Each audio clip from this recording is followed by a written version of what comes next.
अस्सलाम वालेकुम जी ऑल।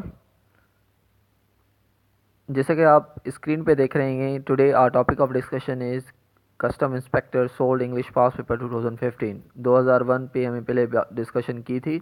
अभी आज हम बात करेंगे 2015 में जो इंग्लिश पार्ट का एमसीक्यूज़ आए थे कस्टम इंस्पेक्टर की टेस्ट में, उसी पे हम आज का टॉपिक होगा। सो लेट्स मूव टूवर्ड्स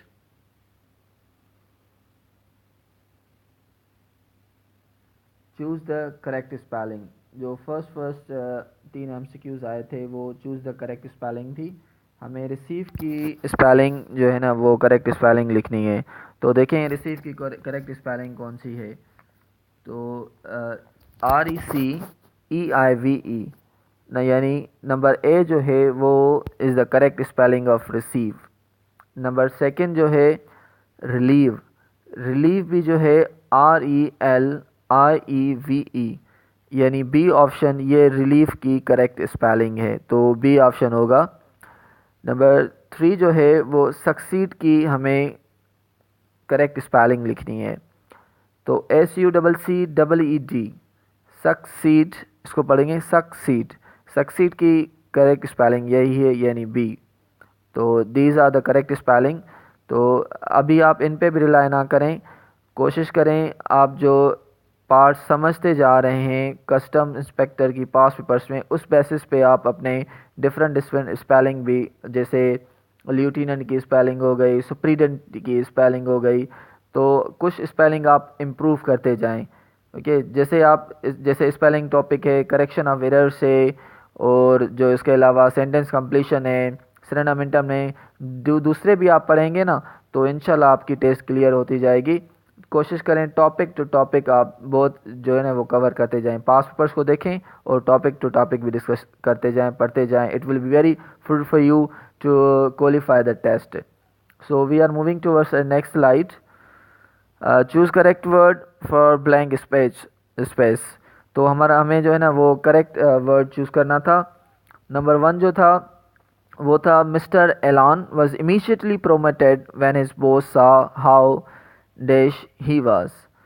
तो यहाँ पे जो है ए ऑप्शन है एसिडियस, इंडोलेंट, लेथर्जिक और लेजी। तो इसका ऑप्शन होगा एसिडियस। एसिडियस का मतलब है शोइंग ग्रेट कंसर्न और अटेंशन और शोइंग ग्रेट केयर, एसिडियस इसको बोलते हैं। तो जो एलन एलन था वो बहुत सारा अटेंशन दे रहा था, इसी वजह से जो है ना उसके बॉस ने उसे प्रोमोट किया इमीडिएटली।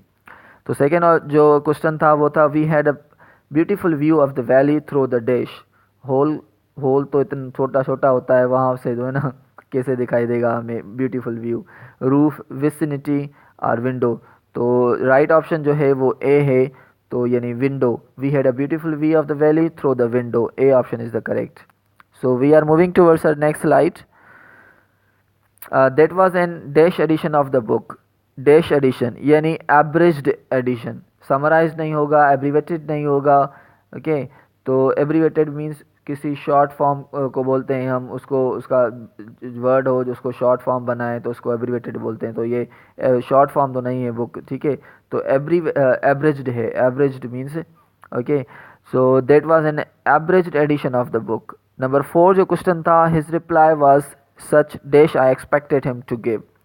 एक बात याद रखनी है, यहाँ पे रिलेटिव प्रोनाउन यूज़ करना है हमें, दैट विच इज़, और जो वेन तो यूज़ नहीं होगा क्योंकि ये रिलेटिव एडवर्ब है हमारा वेन। तो यहाँ हम एज यूज़ कर सकते हैं, विच और दैट। दूसरी बात आपको ये जहन में रखनी है, जब भी हमारा सच वर्ड आए ना, such, his reply was such, तो उसके साथ सच अपने साथ एज लेता है रिलेटिव प्रोनाउन। तो यूज़ होगा his reply was such as I expected him to give. तो सी ऑप्शन करेक्ट होगा। नंबर 5 जो एमसीक्यूज था हमारा वो था she never dash to him in the past. अभी देखें ये पास्ट की बात कर रहा है, तो मतलब तो पास्ट की बात कर रहा है, पास्ट वर्ड आप सेंटेंस को समझने की कोशिश करें। तो सेंटेंस पास्ट की बात कर रहा है तो राइट्स नहीं होगा, राइट भी नहीं होगा। तो सी हो सकता है या डी। रिटिन, रिटिन तो हम परफेक्ट सेंस में यूज़ करते हैं, पास्ट सिंपल में यूज़ नहीं करते। तो she never wrote to him in the past, यानी सी option is the correct option. Okay, Hope you are getting my points very clearly, and if you don't understand even, then let me know in the comments. I will try to respond to your questions. So we are moving towards our next slide. Fill in the blanks with suitable preposition. यहाँ पे हमें जो है ना preposition लगानी है। तो आप याद रखें, सिर्फ इन सेंटेंसेस पे रिलाई ना करें। यहाँ से आपको फॉर्मेट मिल सकता है कि आप प्रिपरेशन कैसे कर सकते हैं, क्योंकि ज़रूरी नहीं है ये पेपर एज इट आए। तो यहाँ पे रिपीट हो सकते हैं सवाल, कुछ 1 2 5 10 ये सवाल रिपीट हो सकते हैं पास्ट पेपर्स में से। It will be very helpful for you. ये आपको बहुत सारे स्कोर लेने में हेल्प करेंगे। रिपीट क्वेश्चन आ सकते हैं। तो मगर प्रपोजिशन के लिए आपको क्या करना है, तो डिफरेंट अलग से आपको जो है ना preposition topic very clearly clear करना है। प्रपोजिशन के हर टेस्ट में 2 3 4 सवाल आते ही आते हैं। तो आप कोशिश करें बेसिक प्रपोजिशन कवर कर लें। In out, on, with, by, across, okay, through these prepositions you must be clear on these prepositions. So he is graceful, जो graceful है और thankful है, ये जो दोनों हैं वो अपने साथ जो प्रपोजिशन लेते हैं। ही इज़ ग्रेटफुल और थैंकफुल टू हिज फ्रेंड्स। तो उसके बाद टू आएगा, यानी सी option is the correct option. Number second जो है वो है I take much delight dash reading poetry. जो डिलाइट है वो अपने साथ इन प्रपोजिशन लेता है। कुछ वर्ड्स हैं जो अपने साथ फिक्स प्रपोजिशन लेते हैं, वो बेसिक लिस्ट आपको याद करनी है। आप जो है ना हाई स्कूल इंग्लिश ग्रामर से लें या ब्रशअप योर इंग्लिश ग्रामर से, टू द पॉइंट बुक से जो है ना वो आप लेके वहाँ से भी लिस्ट आप याद कर सकते हैं। तो डिलाइट इन होगा, D option is the correct option. Number 3 जो है I can see dash your game. तो यहाँ पे कौन सी प्रपोजिशन होगी, I can see through your game. Okay, तो यहाँ A option is the correct option. So let's move towards next slide. Choose the correct antonym. यहाँ पे हमें करेक्ट एंटोनम चॉइस करना है। कैप्रिशियस, कैप्रिशियस जो है हमें इसका एंटोनम लिखना है। ये जो वर्ड है वो 2019 की स्क्रीनिंग में भी आ चुका है, कैप्रिशियस। तो उसका हमें जो है ना एंटोनम लिखना है। कैप्रिशियस का मतलब है अनस्टेबल, ओके, को हम चेंजेबल अनस्टेबल को बोलते हैं कैप्रिशियस। तो इसका एंटोनम होगा अनचेंजेबल और स्टेबल। दूसरा जो वर्ड है इंटाइस है। इंटाइस का मतलब है टेम्प्ट करना, किसी चीज़ को जो है ना कोई चीज़ ऑफ़र करना। आप किसी बंदे को कोई चीज़ ऑफ़र कर रहे हैं, मीन्स उसको टेम्प्ट कर रहे हैं, ओके, कोई चीज़ लेने के लिए फोर्स कर रहे हैं, तो उसको बोलते हैं इंटाइस। उसका होगा रेपल। रेपल का मतलब है टर्न अवे, मीन्स छोड़ देना किसी चीज़ को।